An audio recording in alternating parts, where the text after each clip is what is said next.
Boa tarde a todos, a todas.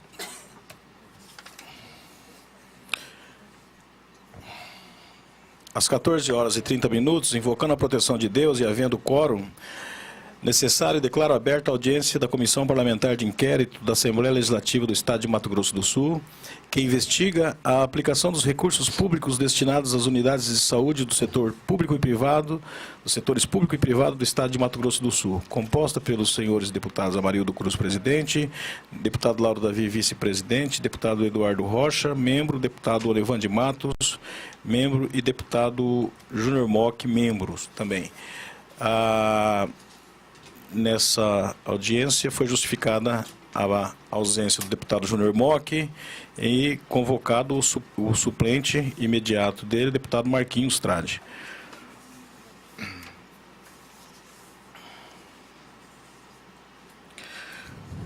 Eu queria, antes de começar a colher depoimento dos convocados, eu queria aprovar com os demais membros da comissão Nós já temos aprovado a agenda da próxima semana. Na segunda-feira devemos estar no município de Naviraí, no dia 26 de agosto, e na terça-feira no município de Nova Andradina. Também já foram convocados lá os gestores da saúde, os presidentes dos conselhos municipais e dos gestores dos principais hospitais dessas duas cidades. O que nós estamos solicitando a aprovação nessa reunião é da agenda da próxima quinta-feira, dia 29/8, quinta-feira. Nós estamos propondo a colheita colher o depoimento do Dr. Adalberto Ciuf, que foi convocado por essa comissão anteriormente e justificou, tinha sido autorizado pela Justiça Federal a se ausentar do país. Essa comissão achou por bem remarcá-lo quando da sua volta ao país, remarcar a sua oitiva a essa CPI. O advogado do Dr. Adalberto Ciuf entrou em contato com a comissão e ele já se encontra em nossa capital à disposição da Comissão Parlamentar de Inquérito. Dessa maneira, então, eu queria deliberar com os demais membros a oitiva do Dr. Adalberto para o dia 29, a próxima quinta-feira, 29 de agosto. E também, na oitiva de hoje, foi convocado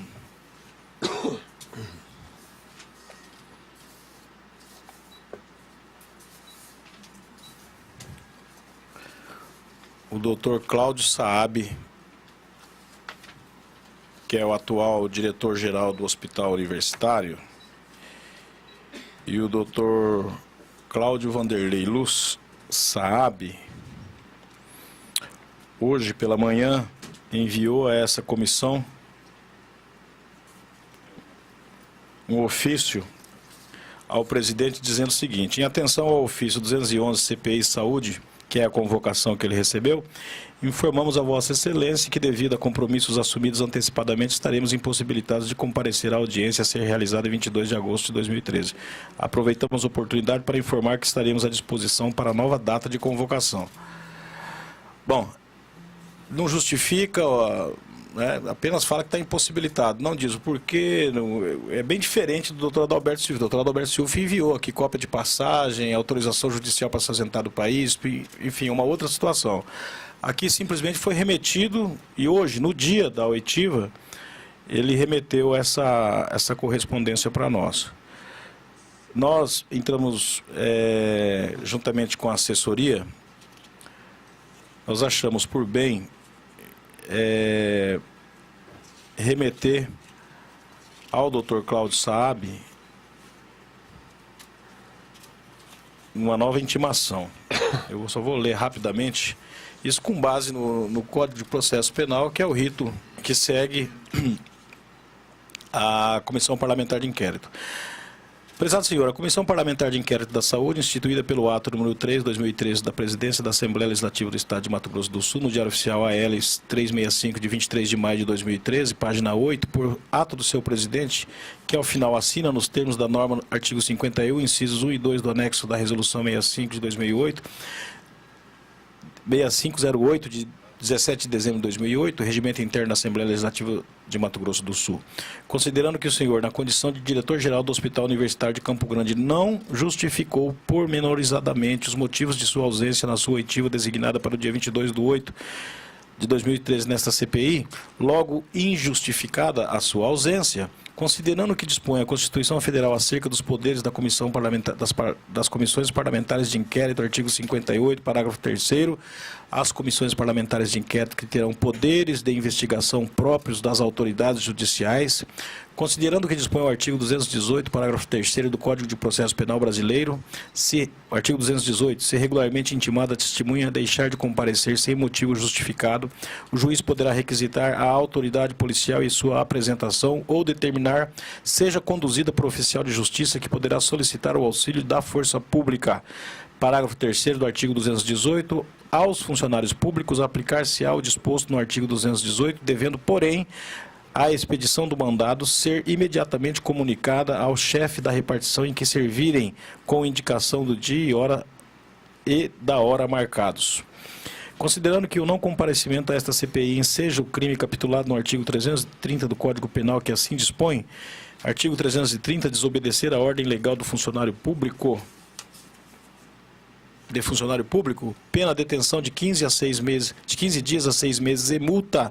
Considerando que essa CPI designou o dia 29 de agosto de 2013, às 14 horas, no plenário desta Casa de Leis, para sua oitiva na condição de diretor-geral do Hospital Universitário de Campo Grande, diante do exposto, convoca e intima Vossa Senhoria para comparecer na data acima aprazada para ser ouvido nesta CPI, advertindo-o da obrigatoriedade de seu comparecimento na data supra, sob pena da aplicação do caput do artigo 218 do Código de Processo Penal Brasileiro, e responsabilização pelo crime tipificado no artigo 330 do Código Penal, bem como responsabilização disciplinar prevista na Lei 8.112 de 1990, devendo na data de seu comparecimento trazer cópia de documento idôneo que comprove que esteve em outro compromisso agendado previamente na data de 22/8 de 2013, às 14 horas. Informamos ainda que foi enviado expediente à reitoria da Universidade Federal de Mato Grosso do Sul para fins de atendimento ao preconizado no artigo 3º no parágrafo 3º do artigo 218 do CPP. Ao ensejo, reitero a Vossa Excelência expressões de elevada estima e distinta consideração. Portanto, nós estamos remarcando a oitiva do Dr. Cláudio Saab também para o dia 29 e esse já tomando ciência de que, em não comparecendo, vai ser conduzida essa comissão coercitivamente, conforme determina o Código Penal brasileiro. Então, o que eu... Boa tarde, deputado Lauro Davi, nosso vice-presidente. Satisfação tê-lo aqui conosco. Então, o que eu quero deliberar com a comissão é a aprovação da convocação do Dr. Adalberto Ciufi e do Dr. Cláudio Saab para a próxima quinta-feira, dia 29. Deputado Orivan de Matos. De acordo. Deputado Marquinhos Trade. Só uma retificação, eu creio que a condução coercitiva está incerta no Código de Processo Penal e não do Código Penal. De acordo. Aqui está citado o Código de Processo Penal e o Código Penal tem, enfim. Obrigado, deputado Marquinhos Trade, deputado Lauro Davi, de acordo também. Assessoria para tomar as providências, convocação do doutor Adalberto Ciufi e dar ciência à reitora, conforme foi aqui dito na convocação, que é a chefe superior do Dr. Cláudio Saab e também do Dr. Cláudio Saab, dando ciência da remarcação da sua oitiva. Bom, em seguida vamos... Senhor presidente, pois não, deputado Orivan de Matos. Existe um requerimento protocolado na Secretaria da Comissão, solicitando a convocação do ex-prefeito de Naviraí, Zé de Brida, e também do prefeito atual, para que sejam ouvidos na audiência que será realizada na próxima segunda-feira por essa comissão lá na cidade de Naviraí. Portanto, eu solicito que seja colocado em votação o presente requerimento. Pois não, deputado Olevan. Deputado Olevan entregou aqui o requerimento. Pela ordem. Pois não. Isto em razão do não cumprimento das solicitações que foram feitas à Prefeitura e também aos gestores da saúde, o prefeito e também a Secretaria Municipal, que não enviaram nenhum documento sequer, a não ser um relatório de despesa. Somente isso. Então, um verdadeiro desacordo daquilo que foi solicitado. Certo. O deputado Onevan fez esse requerimento e pede a deliberação dessa comissão. Nós expedimos mais de 200 requerimentos aos gestores municipais no Estado em função das investigações desde a instalação da Comissão Parlamentar de Inquérito.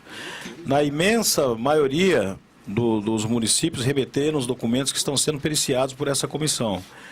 É verdade que o deputado Onevan afirma que na Viraí nós praticamente não recebemos nada de informação até agora. Aliás, a relação de despesas foram remetidas hoje, chegaram hoje. Chegaram hoje a essa comissão. Por conta disso, ele apresenta o seguinte requerimento. Excelentíssimo senhor deputado, enviado aqui à presidência, hoje, diante do não cumprimento total da remessa de documentos solicitados por essa Comissão Parlamentar de Inquérito pelo município de Naviraí, bem como a não apreciação de diversos relatórios anuais de gestão da saúde, 2008, 2009 e 2010, pelo Conselho Municipal de Saúde de Naviraí e as inúmeras reclamações quanto ao serviço público oferecido pelo município que chegam a este gabinete parlamentar, entendo ser necessária a convocação dos senhores Zelmo de Brida, ex-prefeito municipal, e Leandro Pérez de Matos, prefeito municipal 2013-2016, o atual prefeito municipal, para que sejam ouvidos na sessão a ser realizada na cidade de Naviraí na próxima segunda-feira, dia 26/8/2013. Nesta oportunidade, coloco à minha disposição e externo votos de cordiais saudações, deputado Onevan de Matos. Na verdade, o deputado está requerendo, já que nós vamos a Naviraí na próxima segunda-feira, temos lá marcada a oitiva dos gestores municipais, o atual e o anterior secretário de saúde, o atual e o anterior presidente do Conselho Municipal de Saúde e o gestor do principal hospital da cidade, que é o Hospital Municipal. Do deputado Onevan requer a inclusão da oitiva também na próxima segunda-feira do ex-prefeito Zelmo de Brida e do atual prefeito Leandro Pérez de Matos. Deputado Lauro Davi, vice-presidente. De acordo. Deputado Marquinhos Trade, de acordo. Deputado Onevan de Matos, de acordo. Essa presidência também de acordo. A assessoria para providenciar de imediato a convocação também do ex e do atual prefeito de Naviraí para a oitiva da próxima segunda-feira. Certo.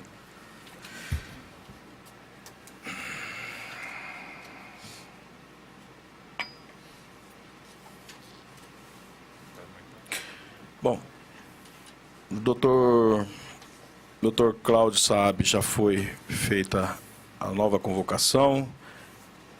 Para a próxima quinta-feira, nós vamos então ouvir agora o doutor Luiz Henrique Mascarenhas, presidente do Conselho Regional de Medicina de Mato Grosso do Sul. Doutor Mascarenhas, a dinâmica das nossas oitivas, nós abrimos até 10 minutos para os depoentes, para que possam fazer uma qualificação, dizer o período que o senhor está à frente do Conselho Regional de Medicina, ficar à vontade para fazer comentários acerca da sua gestão, quais as maiores dificuldades, enfim. Em seguida, nós vamos começar os questionamentos feitos pelos deputados. Boa tarde, por favor, fique à vontade. Obrigado por atender a nossa convocação. Boa tarde, senhor deputado Amarildo Cruz, presidente da Comissão Parlamentar de Inquérito. Boa tarde, deputado Onevan de Matos, deputado Lauro Davi, deputado Marcos Trade. O Conselho Regional de Medicina de Mato Grosso do Sul, através da minha pessoa que exerço a presidência hoje, tem todo o intuito de colaborar com a CPI na apuração e na determinação dos problemas que afligem a saúde do Estado e da melhor maneira possível a gente tentar resolver esses problemas. O Conselho Regional de Medicina do Estado do Mato Grosso do Sul, uma autarquia federal que tem como, por lei, a o dever de fiscalizar a atividade médica no estado de Mato Grosso do Sul, as condições de trabalho e o atendimento à saúde da população do estado de Mato Grosso do Sul. Esses são os nossos princípios que regem o Conselho Regional de Medicina do estado de Mato Grosso do Sul. Além disso, nós também temos por dever registrar os médicos que aqui trabalham, fiscalizá-los e, se for o caso, quando detectado algum tipo de ilícito ético, aberto sindicância e evoluindo para processo, apená-los de acordo com a lei também. E esse é um trabalho que o CRM tem feito nos últimos 5 anos. Eu estou no CRM há 10 anos, nos últimos 5 anos da diretoria já participei como tesoureiro, vice-presidente, atualmente presidente. Estou encerrando meu mandato no próximo dia 30 de setembro, após 20 meses à frente do Conselho.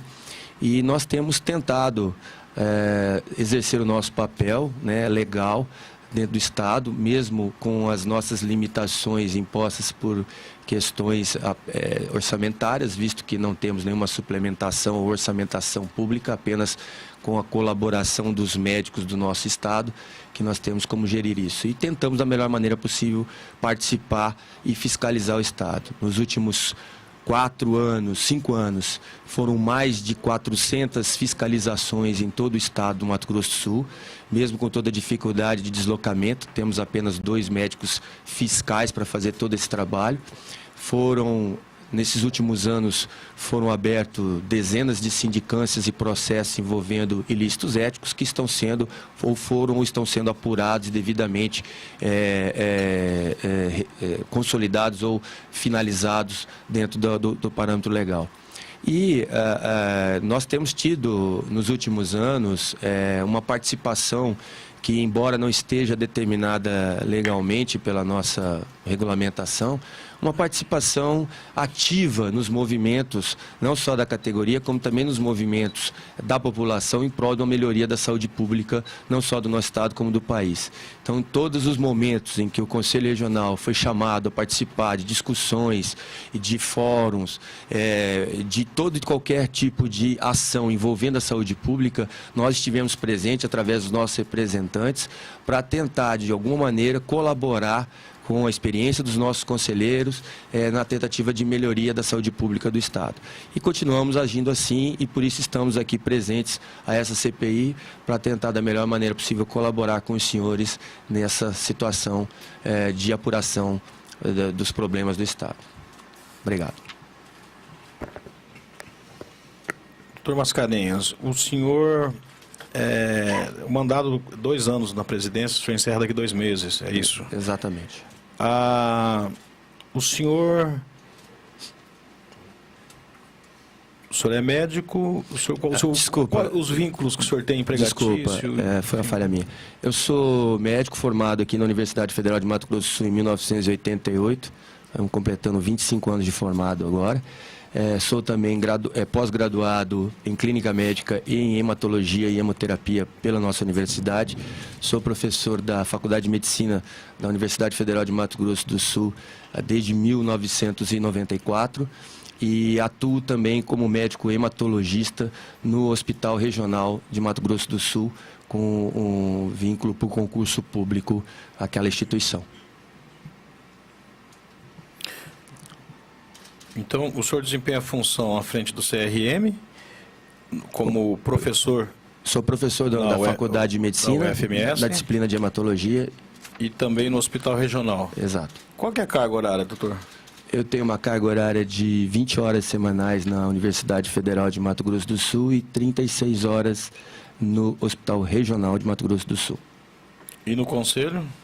O Conselho, a carga horária é flexível de acordo com a minha disponibilidade de horário, eu vai adequando. Vou adequando lá.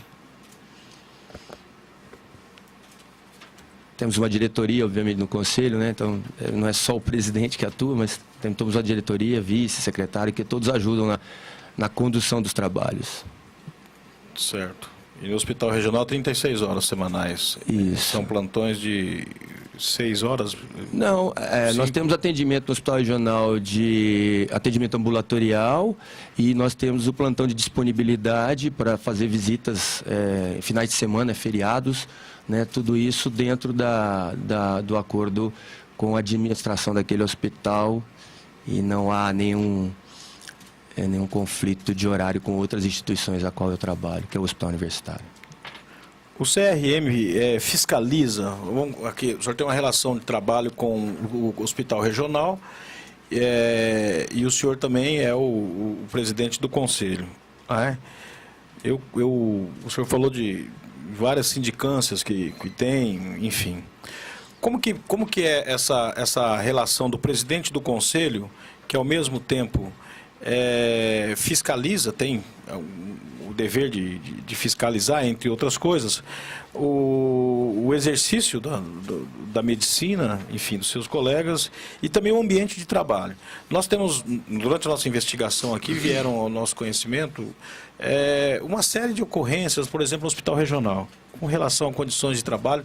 Até, eu me lembro, numa das primeiras oitivas que nós fizemos, que teria uma ameaça de um surto de, se eu não me engano, tuberculose, alguma coisa assim, uma ameaça de um surto, que foi, inclusive, confirmado aqui pelos gestores do hospital.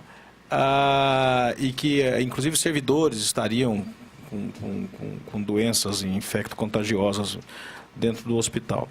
Como que se dá essa relação da fiscalização no próprio ambiente de trabalho, enfim, só para a gente poder tomar conhecimento? Não, a fiscalização ela não tem nenhuma interferência do ambiente de trabalho, se eu trabalho lá ou não. Foram feitas várias fiscalizações. Aliás, dá até mais o senhor o conhecimento da situação, né? Exatamente. Então, foram feitas várias fiscalizações no Hospital Regional, tanto no pronto atendimento, como nos setores de CTI infantil, CTI feitas adulto. Pelo CRM. Feitas pelo CRM.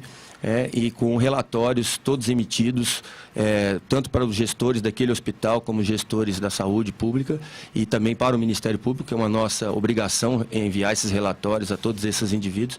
Então, nós fazemos o relatório, emitimos o nosso parecer em relação às irregularidades encontradas, né, e solicitamos a resolução desses problemas aos órgãos competentes, porque nós não temos a competência, a disponibilidade de fazer isso, executar isso. A nossa ação é fiscalizadora. Sim, então, isso foi feito.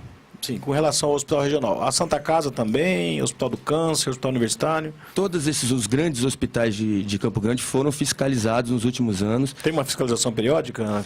A fiscalização ela é feita periodicamente, porém, em casos de necessidade, quando há, por exemplo, uma superlotação que ocorre com uma certa frequência nos pronto-socorros da cidade, nós fazemos uma fiscalização de urgência para detectar aquele problema e relatar isso às autoridades competentes. Então, sempre é feita essa fiscalização, tanto por demanda como por regularidade, por exigência do próprio Conselho em relação a esses hospitais. O Conselho pode nos fornecer a cópia desses relatórios? Assim que o senhor puder, o senhor desejar, nós temos esses relatórios à disposição, não são relatórios sigilosos, nesse caso, as fiscalizações são públicas e podem ser, então, se os senhores assim o desejar, pedindo, então, a gente pode requerer a assessoria para pedir o relatório das últimas, apenas dos principais hospitais de Campo Grande, dos últimos relatórios de fiscalização do Conselho. Bom, tem uma série de perguntas aqui, mas vou abrir aos demais membros. Deputado vice-presidente Lauro Davi.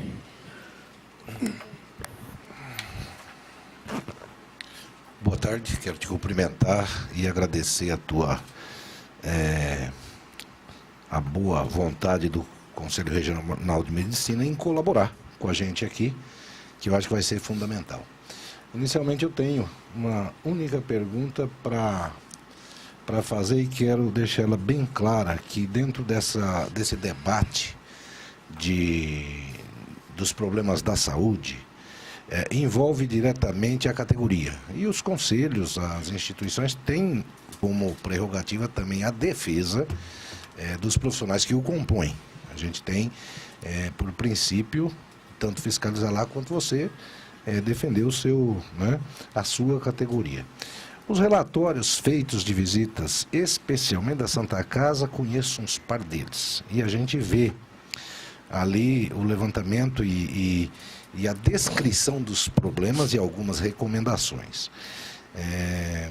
e eu sei que o Conselho foi bastante presente na Santa Casa, principalmente na época dos maiores problemas divulgados pela imprensa. Esses relatórios, assim que feitos, entregue aos gestores da Santa Casa e aos órgãos competentes, a secretaria, daí para frente, o que é que acontece com eles? Quem é que cobra, quem é que pode executar, quem é que tem o poder de punir? Até porque os relatórios que eu acompanhei daquela época são meio que frequentes no mesmo problema. Visita hoje tem isso, visita amanhã tem a mesma coisa e assim sucessivamente. E envolve geralmente sempre um profissional que é o diretor clínico daquela instituição, o responsável. Então, que você deixasse claro para a gente, para onde vai esse relatório, quem era o responsável por tomar algumas medidas saneadoras, algumas medidas punitivas, evidentemente, para que fique claro aí, numa questão dessa, se o Conselho executou a sua tarefa, quem foi o negligente para tomar as atitudes de correção dos serviços. Bom, quando nós fazemos um relatório, e esse relatório ele é finalizado e aprovado pelo Conselho, ele é imediatamente enviado para a direção técnica do hospital, direção geral do hospital, aos gestores de saúde municipal e estadual e ao Ministério Público Estadual, que para a área responsável pela saúde da cidade e do estado. Nós temos um alcance, deputado, em cima dos gestores médicos. De acordo com o novo Código de Ética Médica que foi aprovado em 2009 e entrou em vigor em 2010, todo médico em função de direção, seja ela como secretário municipal, secretário estadual, diretor de hospital, ele pode ser alcançado pelo Código de Ética Médica. E, neste sentido, dentro da nossa competência, nós fizemos o nosso papel. Não posso, infelizmente, revelar ao senhor dados sobre sindicâncias e processos envolvendo essas pessoas, porque são dados sigilosos, correm segredo de justiça. Mas este papel nós tomamos. Quanto à questão da resolução dos problemas evidenciados, não cabe a nós esta resolução. Nós cobramos, enviamos o relatório e o que é que poderia ou deveria ser feito. Então, aí, o Ministério Público Estadual, a quem nós temos o maior respeito, sempre foi um aliado nisso. Porém, talvez, não sei aí qual a limitação também do Ministério Público em solicitar essas resoluções que nós detectamos em várias situações de fiscalização nos hospitais da capital. Mas assim, dentro da competência do Conselho, aquilo que nós podemos fazer em relação a médicos que estão na área de gestão, nós fizemos e continuamos fazendo essa cobrança dentro do Código de Ética Médica. Você conhece, através do Conselho, evidentemente, alguma atuação do Ministério Público na resolução ou até propondo ação para os gestores resolverem problemas, vamos dizer, aí, gerenciais ou administrativos dessas instituições? Especificamente, se os tem na Santa Casa, e quero falar da Santa Casa porque li os relatórios da Santa Casa. A gente não tem. Conhece? Não. A gente tem outros exemplos de ação do Ministério Público em outras situações, mas especificamente nessa que o senhor colocou, a gente não tem nenhum conhecimento de uma ação mais eficaz na resolução desses problemas. O segundo ponto, que também é bastante polêmico e em todas as oitivas aparecem perguntadas por nós ou perguntadas, né, ou até já antecipada pelos depoentes, é em relação ao cumprimento do horário dos profissionais médicos nos plantões. Nos plantões, nos PSFs, enfim, aqueles horários, principalmente quando se trata do cumprimento do horário do serviço público. Por mais que eu tenha noção do que ocorre em determinados casos e são justificáveis, nós temos os casos em que efetivamente são por negligência pura, né? E toda categoria vai ter isso, evidentemente. Tem quem cumpre e quem não cumpre. O não cumprimento dos horários, fora os casos justificáveis, constitui para o médico uma falta disciplinar, vamos dizer assim, uma questão de ética médica que o Conselho pode cobrar? Então, deputado, em relação à questão de cumprimento de horário, o que nós sempre orientamos quando instigados nesse assunto, e também quando nós fazemos visitas ao interior e conversamos também com várias pessoas, existe um vínculo desse médico normalmente com alguma instituição, secretaria municipal, algum órgão que vai, entre aspas, controlar o horário desse médico. Se evidenciado que esse médico não está cumprindo o horário, primeiro tem que ser aberto ali um procedimento administrativo daquela situação para ver até vínculo empregatício, se ele está descumprindo contrato, carteira de trabalho e tomar as devidas providências. Em si, evidenciando durante a apuração desse ilícito ou dessa falta que isso houve um prejuízo à população por falta de atendimento ou por um atendimento mal feito, isso pode ser encaminhado ao Conselho, que irá apurar. O que nós temos na prática, deputado, é principalmente em relação à falta a plantão. Em relação à falta a plantão, nós temos denúncias, várias denúncias, né, quando ocorre a falta do médico ao plantão, e essas denúncias são devidamente apuradas, e os médicos, por ser considerado uma falta grave perante o Código de Ética, esses médicos são geralmente apenados, né, por causa dessa falta ao plantão. E o que a gente também sempre fala e recomenda é que a população tem todo o direito de se sentir prejudicada pela ausência de um médico não justificado, obviamente, ou pela a falta dele cumprir o horário de trabalho, ela tem todo o direito de fazer essa queixa no Conselho Regional de Medicina, que será então devidamente apurada para ver se houve então algum ilícito ético. Mas realmente talvez falte a esses administradores, gestores, uma apuração melhor desses fatos para ser encaminhado ao Conselho, né? Se for encaminhado, com certeza nós vamos apurar essa irregularidade. Constitui-se, portanto, em infração... Se houve prejuízo, se houve prejuízo ao atendimento da população, isso é considerado um ilícito ético, né? Então, desde que é feito o nexo, né? Se faltou, pacientes deixaram de ser atendidos, pacientes que estavam necessitando atendimento, então isso é considerado.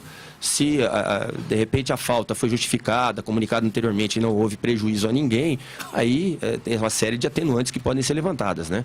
Mas se for encaminhado uma denúncia nesse sentido, nós apuraremos. Segundo ponto também polêmico, e aqui eu estou bem à vontade para conversar com você, eu dizer assim, né? Sim.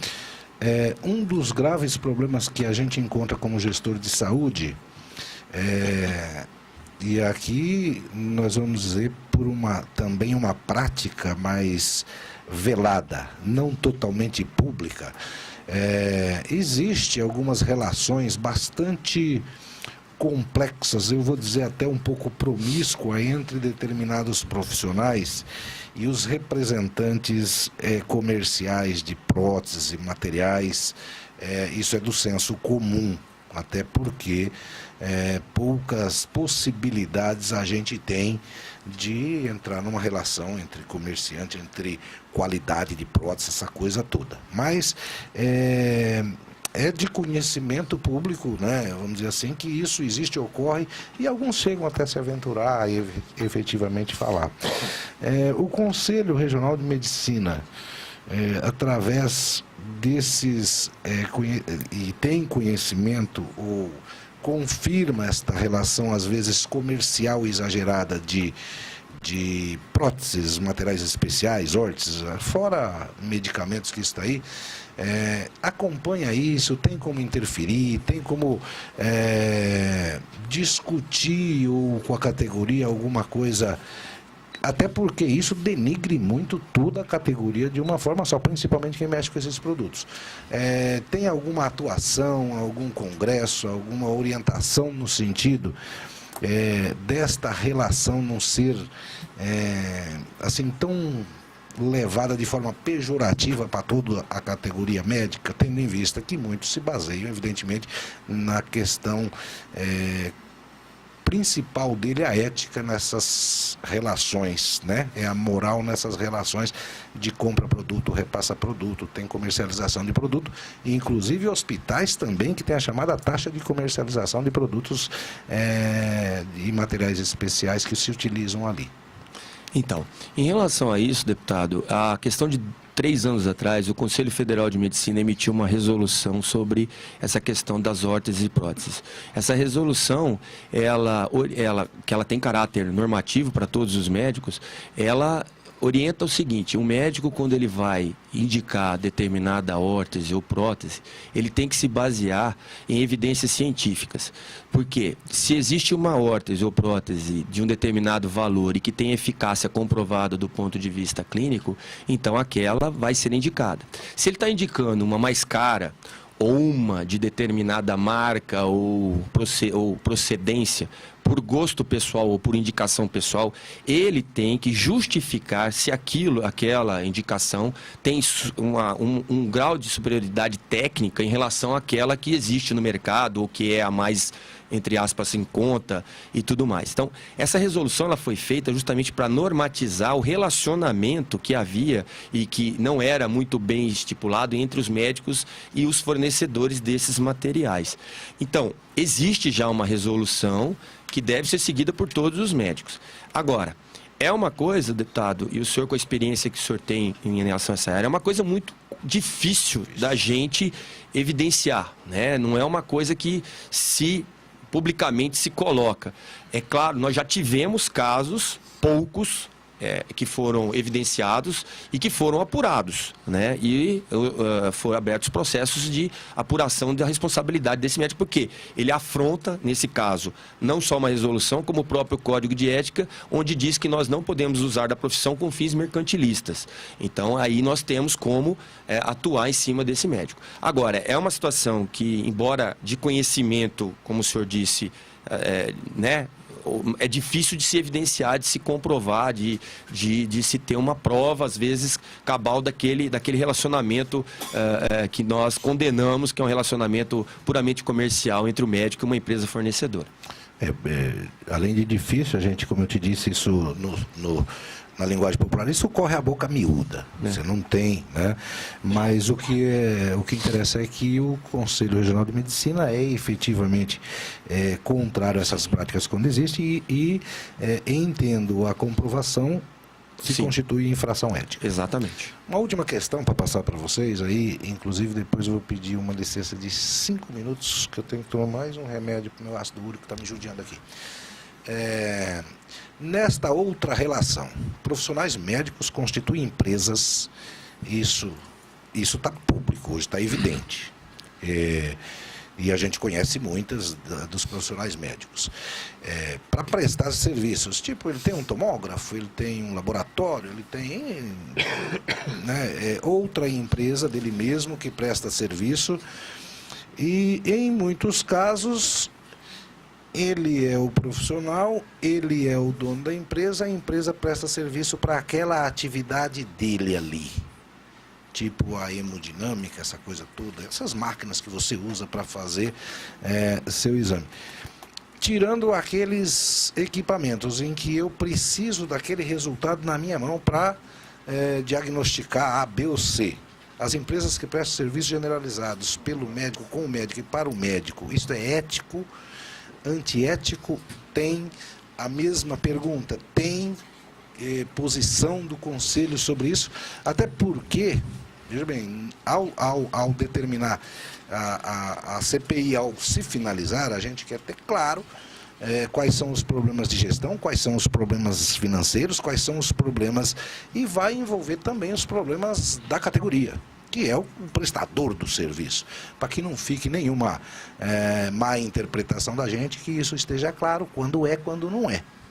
Até para quando encontrarmos aí algumas questões, já encontramos algumas questões que envolvem isso, ter a nossa posição clara relativa à atuação do Conselho Regional de Medicina.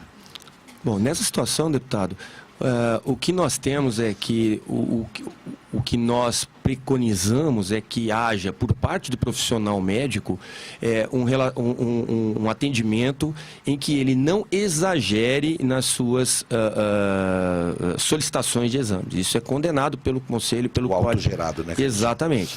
Então, se você tem as patologias, as várias patologias que acometem as pessoas, muitas delas, eu diria, grande parte delas hoje têm diretrizes aprovadas pelos Conselhos de Medicina, pela Associação Médica Brasileira, tem protocolos aprovados também. Então, tem tem já uma sequência de solicitações, de exames que podem ser feitos. Se há um exagero, se há detecção de que alguém está fazendo isso de maneira a angariar algum tipo de benefício para si mesmo, né?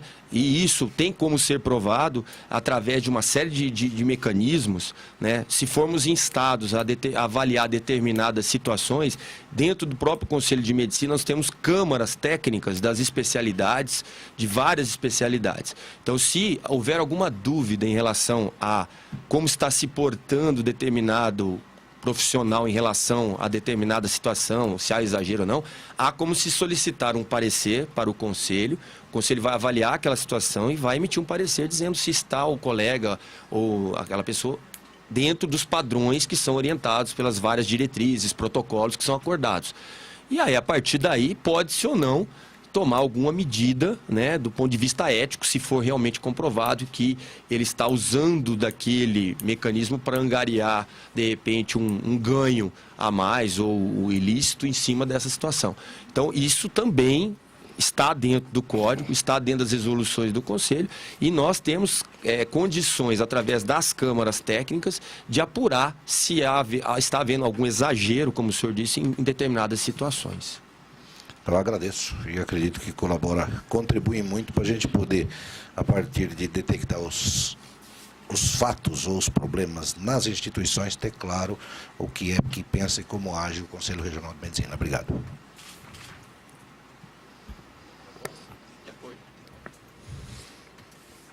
Deputado Marquinhos Trade.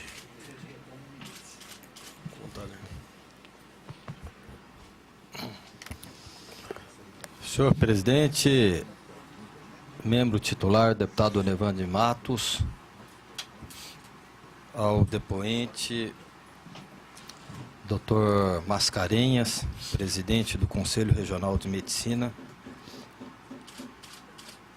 Eu participei da oitiva convocado que fui com relação ao secretário de saúde do município.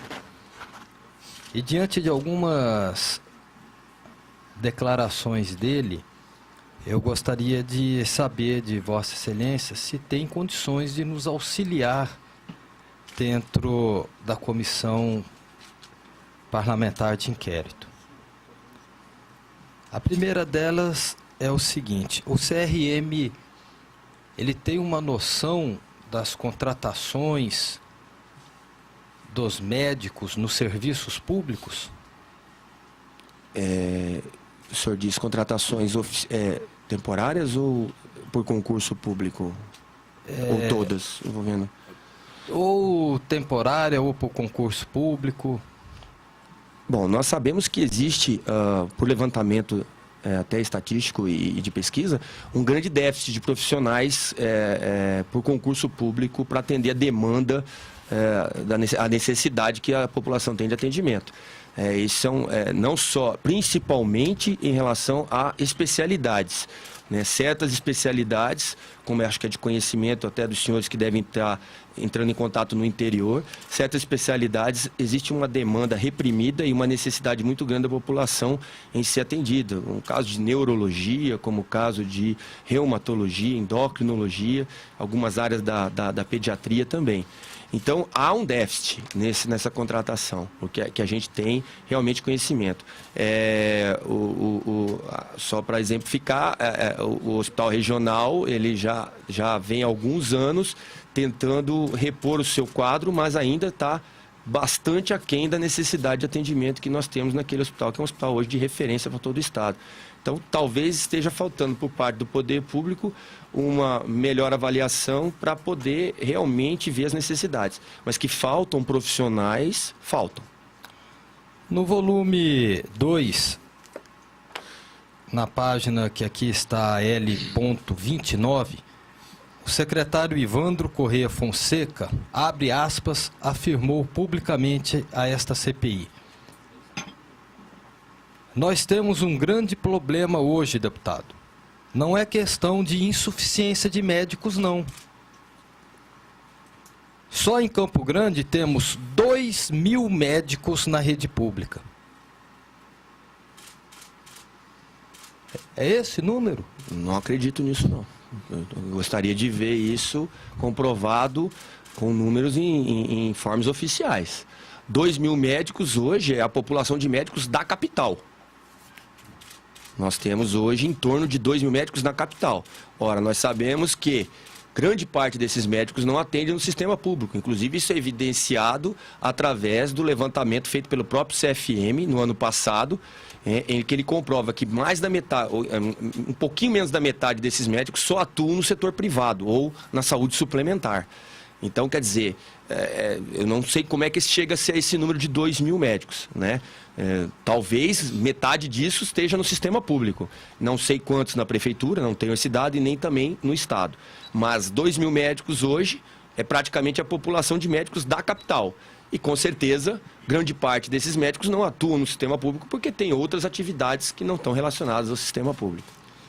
Eu venho da área jurídica, mas a pergunta foi feita por um jornalista, comunicador e apresentador de televisão, Maurício Picarelli, que fez a pergunta a um secretário de saúde, que, perplexo com a resposta que deu, o deputado Maurício Picarelli voltou a indagar.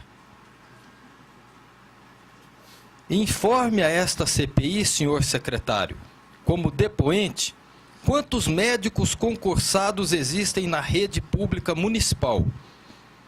O senhor Ivandro Correia Fonseca respondeu: mais de 2.000 médicos. A única coisa que eu posso colocar, deputados, e talvez até esteja errado, porque não tenho conhecimento do funcionamento da Secretaria de Saúde, mas existem vários colegas médicos com mais de um vínculo na prefeitura. Então, às vezes ele tem 2 concursos públicos pela prefeitura. Ele pode fazer um concurso para ser um médico plantonista num CRS e pode fazer concurso para ser médico da Estratégia de Saúde da Família. Então, ele tem 2 vínculos. Então, se cada médico concursado tiver 2 vínculos, se multiplicar, aí pode ser que chegue a um número próximo a isso. Mas, assim, eu não teria esse dado. Eu acho que aí teria que ser feito realmente um levantamento oficial. O senhor Ivandro Correia Fonseca também disse que o problema não é a insuficiência de médicos, diferente da análise que Vossa Excelência fez. E no final ele diz: o que causa esse tumulto nos postos de saúde é realmente a questão salarial dos médicos. É isso? Tumulto no sentido de déficit de atendimento. Isso. Bom, aí nós temos... Não é a quantidade de médicos, e sim a questão salarial. Bom, é uma análise complexa, deputado, em relação a essa questão de superlotação de postos e atendimento. Passa aí por toda a estrutura da própria atendimento básico, né? Que poderia, se bem feito, resolver grande parte dos problemas desses pacientes que vão procurar os postos. Agora, a questão salarial tem um peso importante, né? Infelizmente aqui, embora eu não seja representante do sindicato, mas enquanto representante de uma entidade médica que tem como dever também defender a boa prática médica e o exercício da profissão, nós vemos com muita temeridade o salário pago aos médicos hoje, não em todos os locais, e a falta de uma perspectiva de progressão na carreira, um plano de cargos. Isso é uma luta nacional. Então, os médicos não têm. Então, o que ocorre na Prefeitura Municipal de Campo Grande, como em várias outras prefeituras? Uma grande rotatividade. O médico, às vezes recém-formado, ele sai, ele pega o emprego na Prefeitura, mas a partir do momento que ele consegue uma alavancagem financeira em outro local, ele abandona aquele emprego. Então, nunca você tem um quadro completo de médicos na Prefeitura. E isso acaba realmente gerando problema. Outra coisa é a questão do próprio atendimento, né, das unidades básicas e do SF, que talvez não estejam sendo adequados no sentido de resolver grande parte parte dos problemas da população, evitando que essas pessoas procurem os postos 24 horas, que, em tese, são postos voltados para questões mais urgentes, pessoas que estão passando mal e que precisam de um atendimento mais urgente, e acabam indo para um atendimento de rotina. E isso acaba sobrecarregando e provocando toda essa situação que nós temos visto em várias vezes aqui na capital. Agora, número de médicos suficiente? Não existe. E isso é comprovado. Nós já tivemos embates com a própria secretaria em relação aos pediatras, porque o que se diz é que não tem pediatra em Campo Grande. Tem. Das categorias com maior número de médicos em Campo Grande é a de pediatras. Mas não querem trabalhar no sistema público, por uma série de fatores. E aí não tem pediatra, acaba se tendo todo esse problema no atendimento à população. Então, é preciso fazer uma análise um pouco mais profunda dessa situação. São várias as condições que levam a essa situação de superlotação. O senhor, como presidente do CRM, já está com quase 24 meses, é isso? 18 meses à frente do CRM. 18 meses. Nesse interregno de tempo, segundo o secretário municipal de saúde, ele afirmou aqui na CPI que foram contratados 4.000 médicos por telefone. O senhor recebeu denúncia disso? Não. Nenhum ofício? De algum médico se Da Secretaria de Saúde do município? Não.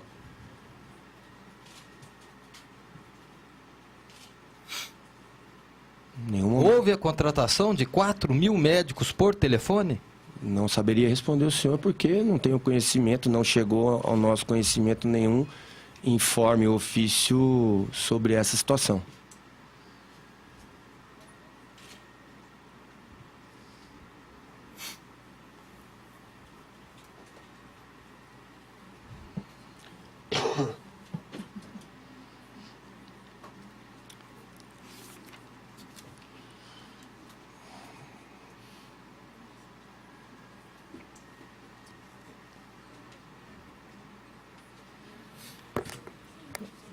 No mesmo volume 2, nas folhas AL-29, o secretário, ao responder a pergunta do deputado Maurício Picarelli, ele disse que a questão não era de insuficiência de médicos. E logo embaixo ele fala: nós temos que tentar analisar uma nova proposta para estimular e fixar o profissional na unidade. Nós temos que achar uma alternativa de criar vínculo para com o profissional em nossas unidades de saúde. Nós temos as unidades básicas de saúde, as unidades básicas de saúde da família, as unidades de pronto atendimento, os centros regionais de saúde. Além dessas unidades, nós temos toda a rede hospitalar também, em que eles desenvolvem um atendimento. Então, isso provoca, na verdade, devido a essa questão, um desfalque realmente, às vezes, significativo com a questão salarial. Aí o deputado Maurício Picarelli perguntou: esses médicos cumprem os seus horários? Ou eles faltam, ou eles ficam pouco? Na verdade, eles não trabalham ou não comparecem nos postos de saúde? E ele afirma: existe denúncia de que médicos não chegam no horário devido a acordos firmados anteriormente. O senhor recebeu algum ofício da secretaria sobre algum acordo que um médico tenha feito para comparecer nos horários estipulados por eles e não pela municipalidade ou pelo Estado? Não. Nunca recebeu? Nunca.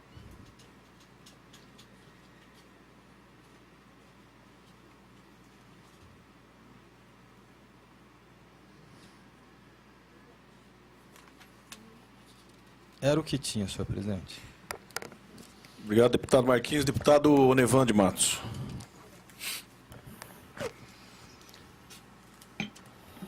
Doutor Luiz Henrique Mascarenhas, primeiramente agradecer pela sua presença e a sua disposição de colaborar com essa comissão de inquérito. São poucos questionamentos. Primeiro, com relação ao mau atendimento pelo profissional médico aos pacientes, principalmente aqueles pacientes do SUS, aqueles pacientes mais humildes, que chegam na unidade de saúde ou mesmo no pronto-socorro, pronto-atendimento, como queira.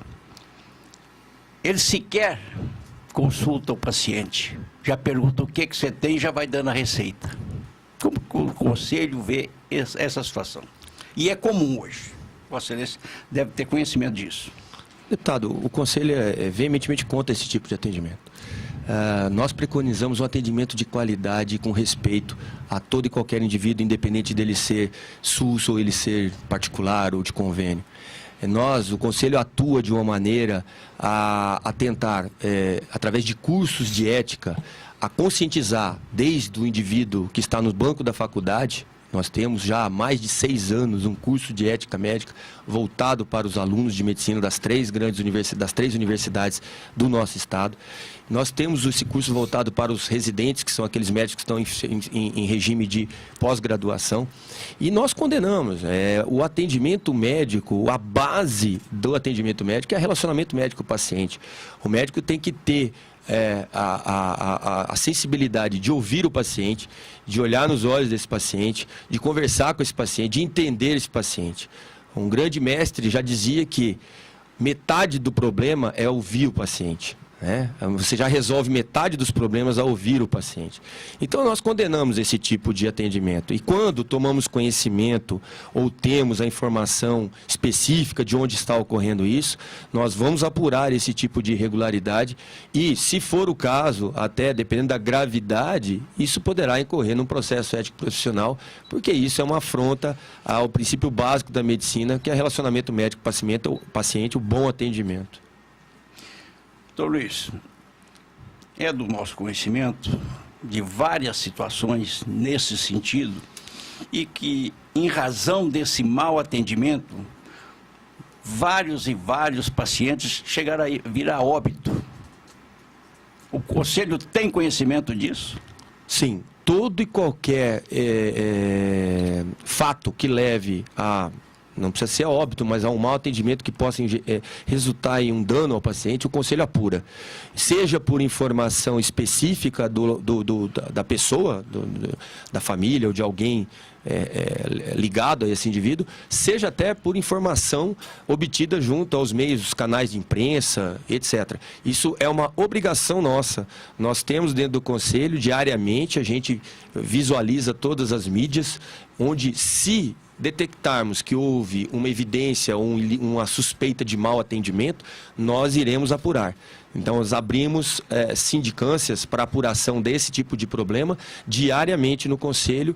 Não precisamos, a pessoa não precisa ir lá fazer a denúncia pessoalmente. É óbvio que é melhor que ela faça pessoalmente, mas se nós tomarmos conhecimento, nós abrimos uma sindicância chamada ex officio, que é para apurar a responsabilidade. Então, nós estamos apurando todas as situações em que ocorreram mau atendimento a pacientes.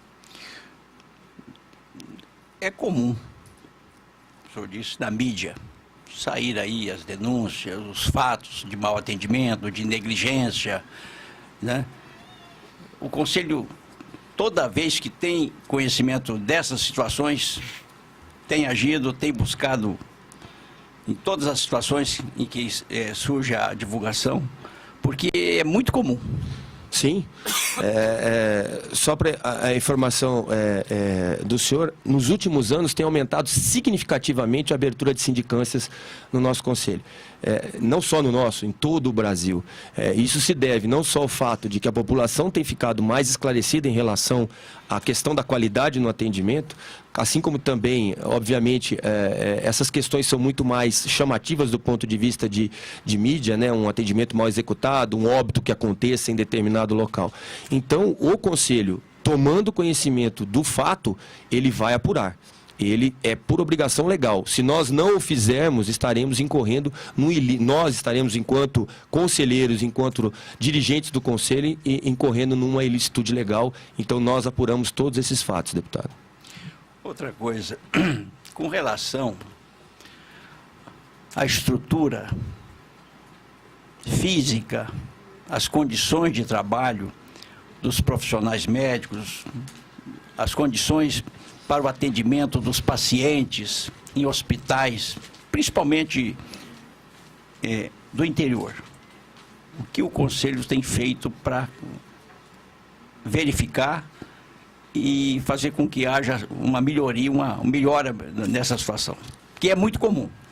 Então, como foi dito anteriormente, nós fazemos fiscalizações. Essas fiscalizações são rotineiras, nós rodamos o Estado dentro da nossa condição física, de limitação até por questão de número de funcionários.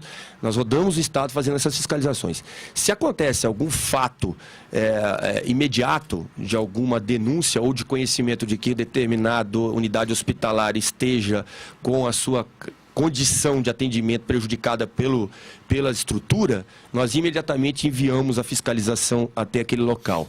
É então feito um relatório sobre todas as condições encontradas. Este relatório é como entregue ao gestor daquela unidade, ao município, secretário de saúde, prefeito, enviado à Secretaria de Saúde do Estado e ao Ministério Público Estadual responsável por aquela jurisdição. Então, nós fazemos essa vistoria. Quando há alguma detecção de alguma coisa muito grave em termos de estrutura, então nós chamamos a vigilância sanitária, para que a vigilância sanitária também, dentro das suas normatizações, possa verificar se aquilo tem ou não condições de estar em funcionamento no atendimento à população. Então, todo esse trabalho é feito pelo Conselho. Agora, como já disse anteriormente, nós não temos a condição de exigir ou determinar ao gestor ou a quem quer que seja que resolva o problema. Nós apenas informamos o problema, o que foi detectado e pedimos as soluções para que sejam executadas, né? Doutor Mascarenhas, o senhor falou aqui em mais de 400 sindicâncias abertas durante esse período, Nos últimos 3 anos e meio. Nos últimos 3 anos e meio. Isso. Coloquei 4 anos aqui, enfim, 3 anos e meio esse período. Quais os tipos mais frequentes de denúncias que ensejam a abertura de uma sindicância no CRM?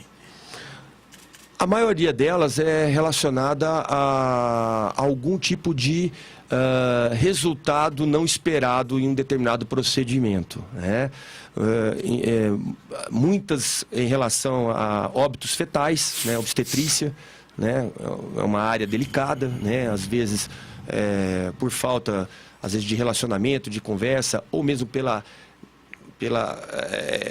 dificuldade, às vezes, do atendimento dessa gestante, acontece um óbito fetal e isso leva a denúncia ao Conselho para apuração dos fatos, né? Muitos relacionados à falta de comunicação, que é o que a gente tenta fazer essa educação continuada com os formandos, os médicos, os colegas, daquela conversa que tem que haver com o paciente, a explicação, o porquê, o que está acontecendo. Muitas das vezes a falta dessa conversa leva a um mau entendimento entre as partes e acaba levando a uma denúncia ao Conselho. E a questão também de falta a plantões, como eu disse anteriormente, que é uma falta que o Conselho condena e é uma denúncia que, embora tenha caído nos últimos meses, ela tem ainda uma certa frequência junto ao Conselho. O senhor diria que percentualmente daquilo que o Conselho apura, o que procede desse volume? 20%, 10%, 30%, 50%? A estatística do Conselho Regional de Medicina do Estado de Mato Grosso do Sul, ela mostra que 50% das sindicâncias resultam em processo ético profissional. Metade. Metade. Certo. Incluindo a denúncia de erro médico, tudo? Incluindo tudo. Aí nessa abertura de processo são várias as origens. O que resulta em processo de cassação do registro? A cassação do registro, ela tem que ser uma agressão muito grave. Grave ao Código de Ética, né? Uma agressão que não tenha nenhum tipo de justificativa perante não só aos olhos da sociedade como aos olhos do Conselho, né, em que o médico realmente ele infringiu gravemente o código e que, nesse caso, juntado todos, é claro, dando todo amplo direito à defesa e ao contraditório, que é o respeito que nós temos à legislação, se realmente constatado a pena máxima para o médico, que é a perda do seu exercício profissional que tem que ser referendada pelo Conselho Federal de Medicina. O Conselho Regional ele não tem o poder de cassar o médico definitivamente. Tem que ser referendado pelo Conselho Federal de Medicina.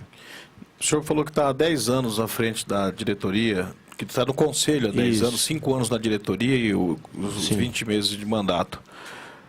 Durante esse período inteiro, houve quantos casos de cassação de registro no Mato Grosso do Sul?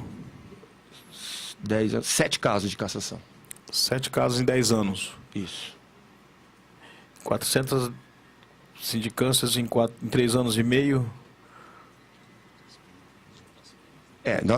Lembrando que tem as outras apenações, né, deputado? Sim, não, estou falando do caso extremo de cassação do registro. A cassação é a pena máxima. Sim, sem dúvida.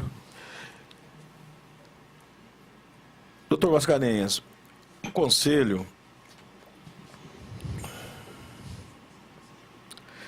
Essa questão que o deputado Onevan fez com relação ao ambiente de trabalho, como que o senhor classificaria de uma maneira geral? O senhor que conhece bem como presidente do Conselho, com certeza, as condições de trabalho dos principais hospitais, o ambiente de trabalho para o exercício da medicina, como que o senhor classificaria de uma maneira geral no nosso estado? Deputado,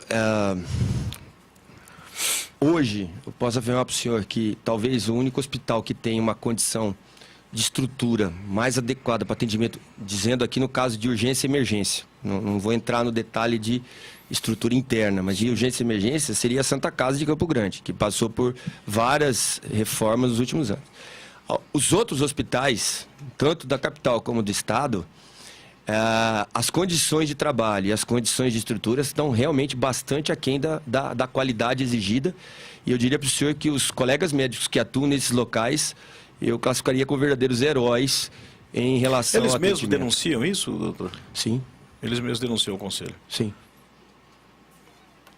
Quero entrar numa questão específica.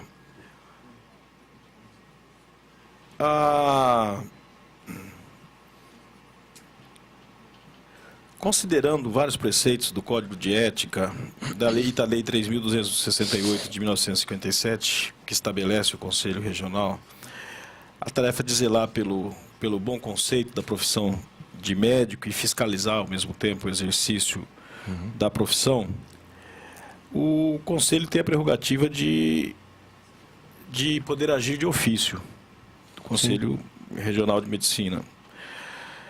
Com relação a isso, especificamente a esses casos que vieram à tona com relação à gestão da saúde aqui no nosso estado, mais especificamente na nossa capital, nos últimos meses, essas denúncias que foram amplamente divulgadas pela mídia nacional e local, envolvendo o doutor Adalberto Siuf, doutor Issamir Safar e doutor José Carlos Dorsa Pontes, entre outros. Quais foram as providências que o Conselho tomou nesse sentido? Foram instauradas sindicâncias para apuração de responsabilidade ética de todos os envolvidos. Essas sindicâncias estão em tramitação, né? São fatos recentes, então estão sendo levantados todas a documentação referente. E, além disso, o próprio Ministério Público tem encaminhado ao Conselho várias outras situações que estão sendo também instauradas sindicâncias para apuração de responsabilidade. Esses procedimentos demoram, em média, quanto tempo?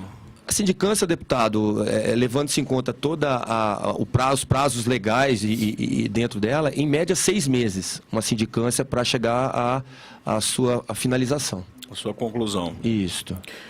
Considerando também o Código de Ética Médica que veda que os profissionais aliciem clientes da rede pública para clínicas particulares, a minha pergunta é a seguinte: o doutor Adalberto Siuf e o doutor Issamir Safar, eles não infringiram esse Código de Ética de Medicina ao dirigirem o Hospital do Câncer e ali exercerem suas atividades médicas como cedidos da Prefeitura Municipal de Campo Grande e também do Hospital Universitário?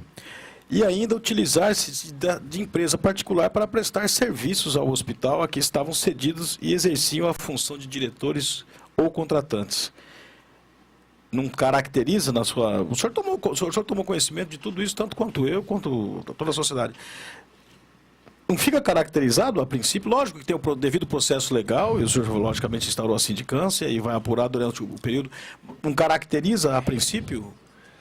Bom, Até porque essa relação ela existia, de gestor, de no caso, funcionário cedido. nessa especificação que o senhor colocou, eles foram cedidos pela universidade para trabalhar no Hospital do Câncer, pelo que eu tenho conhecimento, e lá havia um contrato com uma rede, com terceirização de A serviços. empresa deles mesmo, a Neo Rádio. Agora, essa questão de o contrato ter sido feito com a própria empresa, quer dizer, teria que ver quem autorizou, quem fez essa contratualização, para saber. Até este ponto, quando se caracteriza aliciamento de indivíduo do sistema público para o privado, é quando, de alguma forma, eu, enquanto médico do sistema público, de alguma maneira, faço com que esse paciente tenha o mesmo procedimento a ser executado no sistema público, por alguma maneira eu faço com que ele passe a fazer no particular. Então, por exemplo, se eu tenho lá no hospital, eu tenho um determinado procedimento, por exemplo, vou dar o exemplo de uma quimioterapia pública, no sistema público, eu tenho disponível, mas de alguma maneira, aí fazendo as mais variadas formas, eu alicio esse indivíduo para ele ir para a minha clínica particular, caracteriza infração ao Código de Ética.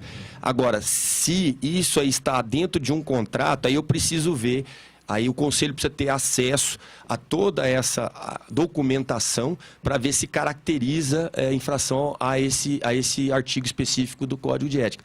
E até agora, deputado, eu posso informar, salvo engano da assessoria jurídica, não chegou ao nosso conhecimento e a nossa a finalização desse relatório. Então, nós também estamos aguardando para que a gente possa ver se ali dentro do relatório existem outros ilícitos a serem apurados. Aqueles aos quais nós temos conhecimento que realmente existe uma suspeita, nós já abrimos a sindicância. Especificamente nesse ponto, eu não saberia dizer para o senhor, mas acho que ainda não, porque nós não temos esse relatório. Mas a caracterização seria assim. Sim. O que nós estamos falando é em cima também de informações que nós temos e daquilo que foi amplamente divulgado. Né? Nós pedimos a documentação, inclusive, nós temos, existia a relação de contratualização da Clínica Neo Rádio com o Hospital do Câncer e a cedência do Dr. Adalberto do Hospital Universitário para o Hospital do Câncer. Isso foi amplamente divulgado, documentado, é em cima exatamente disso. Nós tivemos aqui a oitiva do atual gestor do Hospital do Câncer também, em que ele afirma que houve a aquisição de um aparelho no valor de um acelerador linear, um valor de 1 milhão de 500 mil reais, meio milhão de reais, sem autorização do Conselho Curador do hospital e que ficou durante 5 anos parado. E depois que houve a substituição no Conselho Curador, em que alguns parentes foram colocados, essa é a afirmação dele, está amplamente registrado, não sei o que estou dizendo. Aí houve as condições para que se fosse pedida a cedência desse aparelho adquirido pelo Hospital do Câncer à Clínica Neo Rádio, que é o aparelho que se encontra lá. Isso aqui foi dito aqui na comissão. Então, o senhor presidente do Conselho, o meu questionamento é esse. Primeiro, eu também, logicamente, a nossa CPI, aliás, nós estamos fazendo os questionamentos para poder chegar ao final e ter, obviamente, um conceito firmado e claro e objetivo sobre isso e constar na peça final com o relatório apenas aquilo que nós efetivamente tivemos como comprovado aqui dentro. Né? E é por isso que nós estamos fazendo esse questionamento. Mas até aqui as informações com os documentos que nós temos confirma isso, essa situação toda que foi aqui esclarecida. Até aqui, meu questionamento é esse. Logicamente, nós vamos ouvir o doutor Adalberto, ele vai ter oportunidade, logicamente, ele tem que se falar com certeza absoluta, é fundamental ouvi-lo, mas até aqui está caracterizado esse procedimento, porque existe a relação contratual, Neo Rádio, Hospital do Câncer e a cedência de HU e prefeitura para o desempenho dessas funções. Mas o CRM está apurando, é isso que o senhor tem... Sim, estamos apurando tudo. Claramente com relação a essa questão. Mas uma questão que eu queria dizer, considerando, recentemente na Santa Casa houve denúncias de que o médico Hélio Carlos Zimpel e um outro denominado ELS, aqui ficou só as iniciais por conta de que aqui parece que não havia comprovação do caso ainda, cobrava taxas extras para atendimento de pacientes do SUS, práticas vedadas, logicamente, pelo Código de Ética do Conselho. O Conselho também tomou conhecimento e abriu... Já está instaurada a sindicância. Está instaurada a sindicância com relação a essa questão. Sim. Doutor, nós tivemos em Paranaíba segunda-feira, também tivemos lá denúncias, em Paranaíba e outros municípios, tantos que nós, Três Lagoas, Dourados, enfim, a reclamação, eu posso dizer seguramente para o senhor, isso está gravado, está aqui gravado, transcrito em documento, tudo aquilo das nossas oitivas, em todos os lugares tem a reclamação com relação à questão da ausência do médico no plantão. Todos os lugares têm reclamação nesse sentido. E também, lógico, nós ouvimos os gestores de saúde e foi colocado, assim, de uma forma muito bem explícita, por todos eles. Olha, nas unidades básicas de saúde, o médico chega e tem um contrato de 8 horas de trabalho. Ele chega lá, tem 15 pacientes. Ele chega lá, a fila dos 15 pacientes, ele atende os 15 pacientes e vai embora. Todos afirmaram isso, não foi em um lugar só. E vai embora. E falado isso, exatamente isso. Normalmente, 1 minuto, 2 minutos. Eu me lembro que teve uma mulher que chegou a falar assim, o médico que me atendeu, ele nem olhou nem para minha cara. Se eu voltar lá e perguntar para ele, ele não sabe quem sou eu. Enfim, essa coisa, o senhor tem conhecimento disso. Eu queria a opinião do Conselho. Eu sei que o senhor tem conhecimento disso. Eu sempre tenho defendido o seguinte, a nossa investigação ela tem que ser propositiva. Nós temos que também dar norte para a administração, para a gestão da saúde, dizer, olha, tem que mudar algumas coisas. Nós tivemos, inclusive, uma audiência com o ministro Padilha e falávamos nisso. Nós vamos trazer o relatório e aquilo que o Ministério tem, as achaves que tem que fazer, nós vamos apontar. Não é? Enfim, e no Estado a mesma coisa, os gestores municipais a mesma coisa. O salário é baixo, tem que aumentar o salário, tem que diminuir. O deputado Júnior Mock tem uma tese que ele acha que tem que diminuir o plantão para 4 horas, para ficar uma relação mais verdadeira, porque senão fica essa ficção. O SUS faz de conta que paga, o médico faz de conta que trabalha e, na verdade, a corda arrebenta no colo do usuário. Do paciente. Esse é o grande problema. Queria uma opinião do Conselho com relação a isso, para a gente poder efetivamente buscar um caminho para poder fazer gestão no sentido de mudar o que existe atualmente para podermos melhorar a qualidade desse atendimento. Então, o Conselho Regional, assim como os outros conselhos e o Conselho Federal, ele tem proposto uma série de medidas que poderiam melhorar esse tipo de problema ou atenuar esse problema que tem acontecido. O que acontece principalmente nas cidades do interior, e nós tivemos uma reunião muito profícua com a SomaSul, a questão de 3 semanas atrás, onde tiveram presente mais de 40 prefeitos, e eles expuseram a nós os problemas que eles têm em relação aos médicos no interior. Então, o principal problema seria essa questão, essa queixa que os senhores ouviram da falta ao plantão ou de falta de atendimento, atende e vai embora e tudo mais. Primeira coisa que passa é a precariedade do vínculo empregatício do profissional médico com essas prefeituras.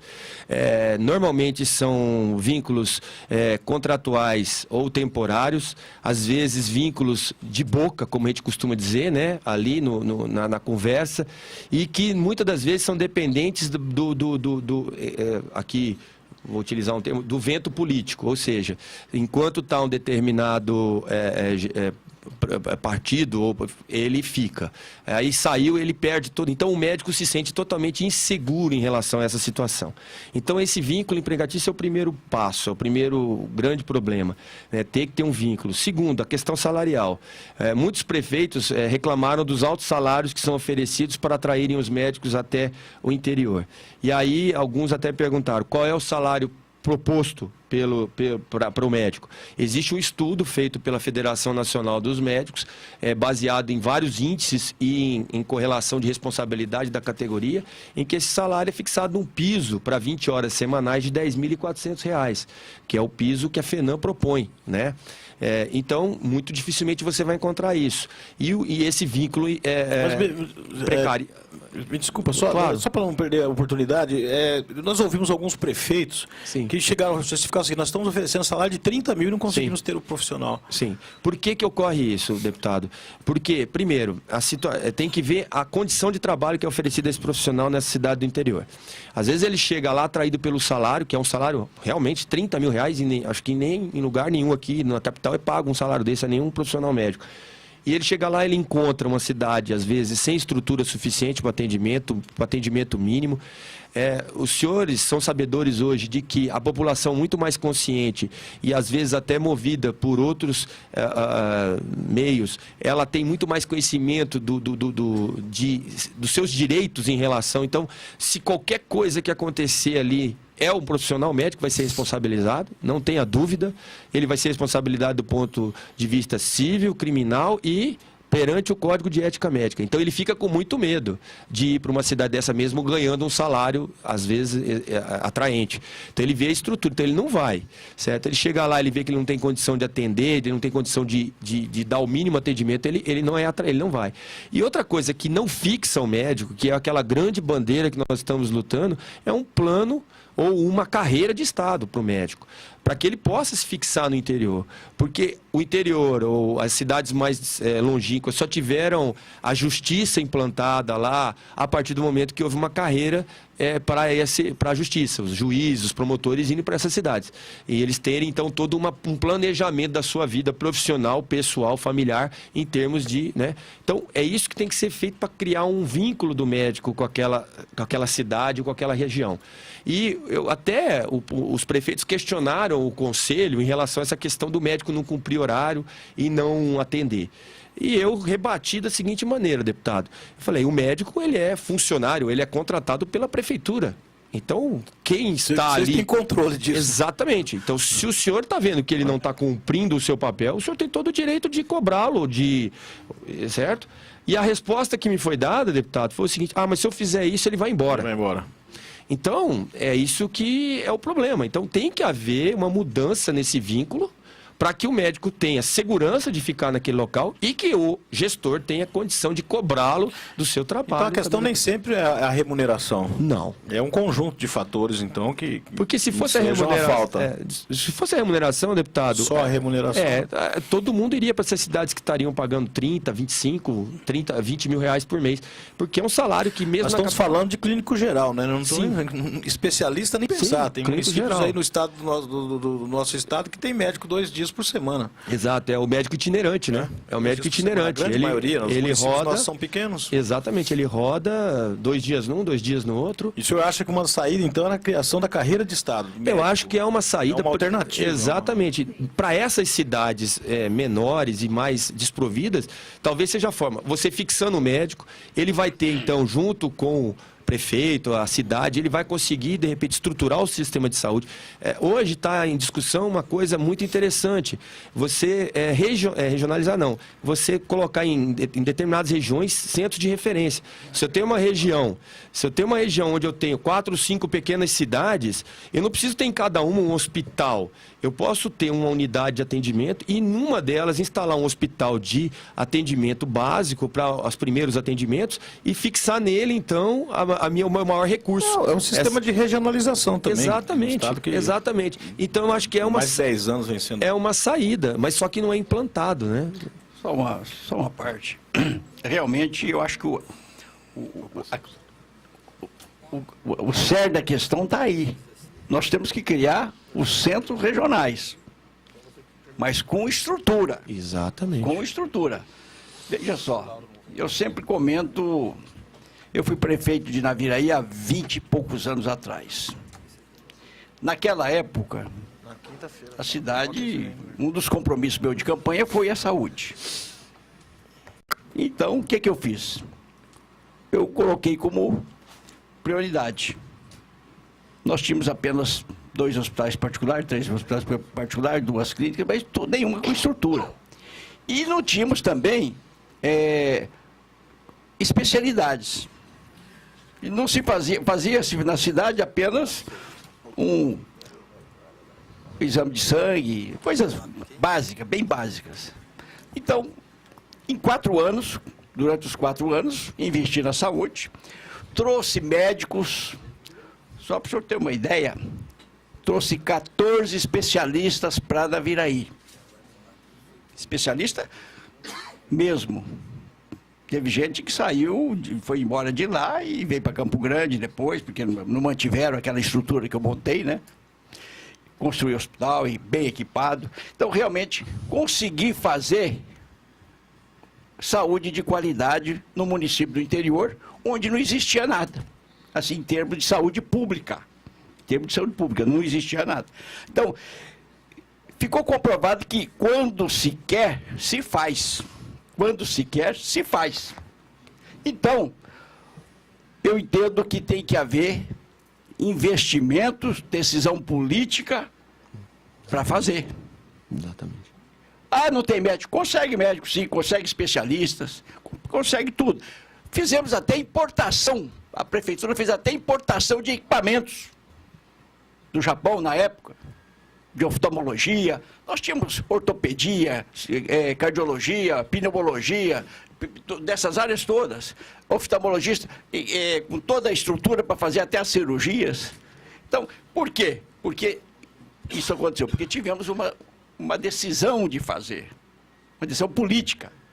E é o que não acontece hoje, não tem acontecido.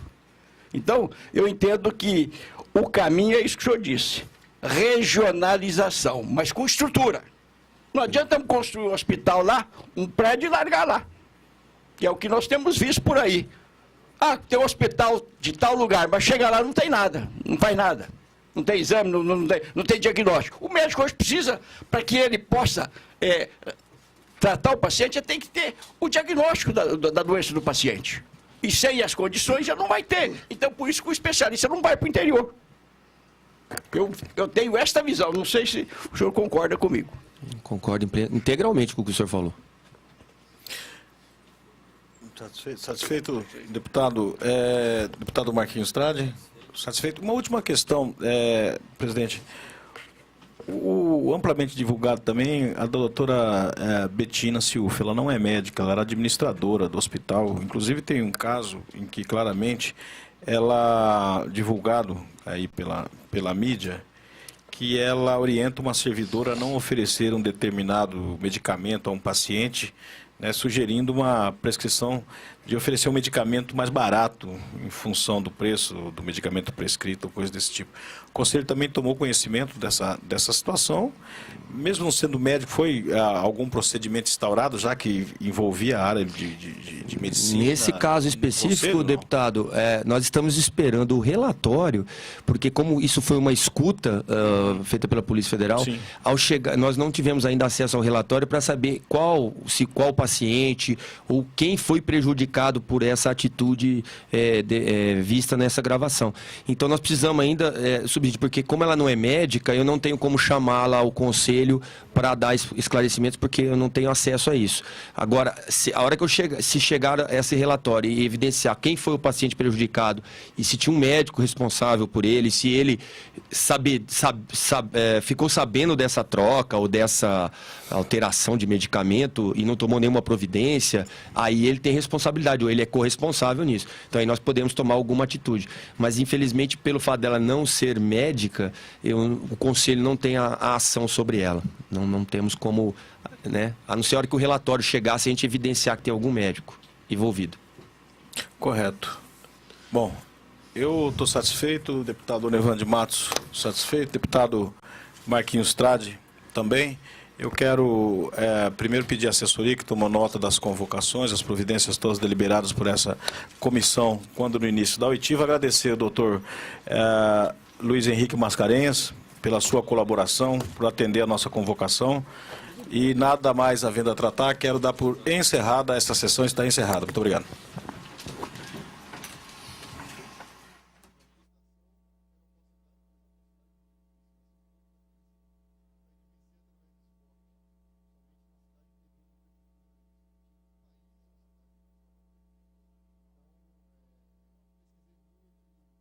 Música